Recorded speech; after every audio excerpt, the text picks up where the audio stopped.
डुमाल परिषद सुवर्णपुर शाखा तरफ बल्लभ खेती क्राइम ब्रांच तदंत दाबी कले।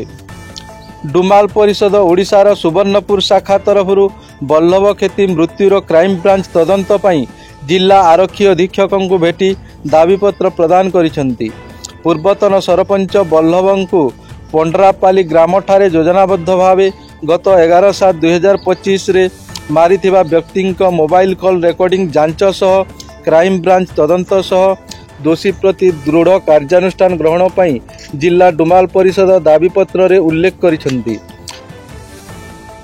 जदि पुलिस प्रशासन उपयुक्त तदंत न करी दोषी प्रति दृढ़ कार्यानुष्ठान न नियंती आगामी दिन में जिला डुमाल परिषद सुवर्णपुर शाखा आरक्षी अधीक्षक कार्यालय आगरे कला ब्याज पिंधि धारणा रे बसिबा नहीं गणमाध्यम सम्मुख रे प्रतिक्रिया रखिछंती डुमाल परिषदर सभापति।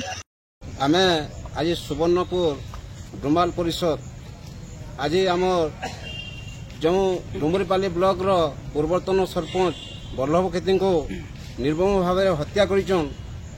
जो आमर पुलिस प्रशासन बा कौन जिन जेन पब्लिक रे हवा हो जमी बाड़ी संपत्ति बोल सेटा तुच्छा कथा, किंतु वर्तमान आमे डुमाल परिषद ओडिशा एवं सुवर्णपुर जिला कमिटी तदंत करी बा अनुभव कलु जे इता को बल्लभ खेती को राजनीति स्तर रे मूल उत्पादन करदेले आम राजनीति ठीक भाव में परिचालना हवा बोली मन करी तांको योजनाबद्ध भाव में किछि गोष्ठी तांको चक्रांत रे आज निर्मम भाव में हत्या करिछन।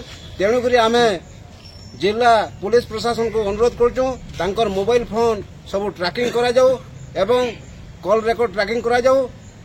क्राइम ब्रांच द्वारा तदंत करा जाऊ। जदि क्राइम ब्रांच द्वारा तदंत करा न जाए डुमाल परिषद सुवर्णपुर कला बेज धारण करी सोनपुर जिला पुलिस प्रशासन ऑफिस आगे धारणा देव एवं सारा जिल्ला रे आमे प्रत्येक थाना रे हंगर स्ट्राइक करमु। यह हूँ डुमाल परिषद सुवर्णपुर निष्पत्ति। मुई अश्विनी कुमार महाकुर जिला परिषद डुमाल परिषद सुवर्णपुर सभापति।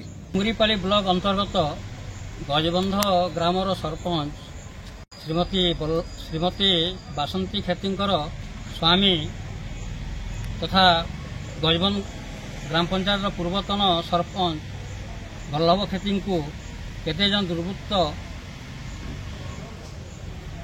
योजनाबद्ध भाव में राजनीति क्षेत्र सबुदिन हटै देवाई गत 11/7/2025 तारीख दिन राति निर्मम भाव में हत्या करिसेंती। तो सही हत्याकांडर अनुसंधान करने तदन करने आमर जिला एसपी को तांको परिवार लोके दरखास्त करिसेंती। तांको अनुजाई अभियुक्त मानक धरिबाई आमर पुलिस एसपी से आमको प्रतिश्रुति देइछंती। आमे दाबी करूछुं जिला कमिटी तरफ जे एथिरे आउ केते जण दुर्वृत्त अंतर्भुक्त अछंती तांकर मोबाइल फोन को कॉल रेकर्ड सबू अनुसंधान करा जाऊ एवं आउ जो केते जण अछंती अभियुक्त माने समानकु अति शीघ्र धरा जाऊ। से आम जातिर जने सक्रिय संगठक थिले। से राजनीति क्षेत्र में मध्य तांकर प्रतिष्ठा अर्जन करथिले। तेणु यही आक्रोश रखी सेठाकार लोक माने वर्षे आगुरी योजनाबद्ध करी तांकु हत्या करिसेंती।